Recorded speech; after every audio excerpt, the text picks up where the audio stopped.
నేను ఇప్పటికైనా చంద్రబాబు నాయుడు గారికి ఒకటే చెప్తా ఉన్నా, ఈ ప్రెస్ కాన్ఫరెన్స్ ద్వారా ప్రతి ఒక్కరికి కూడా నేను ఒకటే మనవి చేస్తా ఉన్నా, దీంట్లో సిబిఐ ఎంక్వైరీ జరిగించాలి. ఇక్కడ ఏ రకంగా చంద్రబాబు నాయుడు గారు కొడుకు, ఏ రకంగా తెలుగుదేశం పార్టీకి సంబంధించిన ఎంపీ, ఏ రకంగా వీళ్ళంతా కూడా ఇన్వాల్వ్ అయ్యి, ఇంక్లూడింగ్ జనసేన కార్పొరేటర్తో సహా ఏ రకంగా వీళ్ళంతా కూడా దీన్ని కబ్జా చేసే కార్యక్రమం చేస్తూ ఉన్నారు అనేది ప్రజలకు తెలియాలి.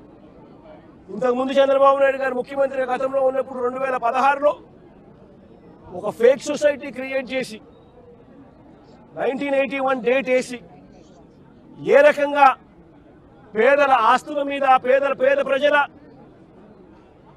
ప్రజల ఆస్తుల మీద ఏ రకంగా కన్నేశారు అన్నది కూడా ఇవన్నీ బయటికి రావాలి.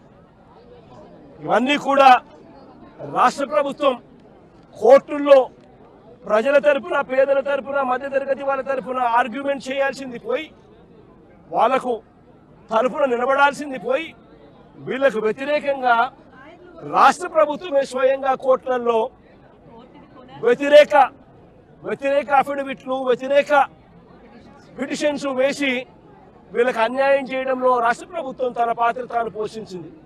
వీటి అన్నిటి మీద కూడా ఎంక్వైరీ జరగాలి. జరిగి దోషులను, అది చంద్రబాబు నాయుడు కావచ్చు, లోకేష్ కావచ్చు, తెలుగుదేశం పార్టీ విజయవాడ ఎంపీ కావచ్చు, ఇక్కడ తెలుగుదేశం పార్టీ ఇక్కడ జనసేన కార్పొరేటర్ కావచ్చు, వీరందరి పాత్ర మీద కూడా ఎంక్వైరీ జరగాలి. జరిగి నిజాలన్నీ కూడా బయటికి తీసుకొని రావాలి.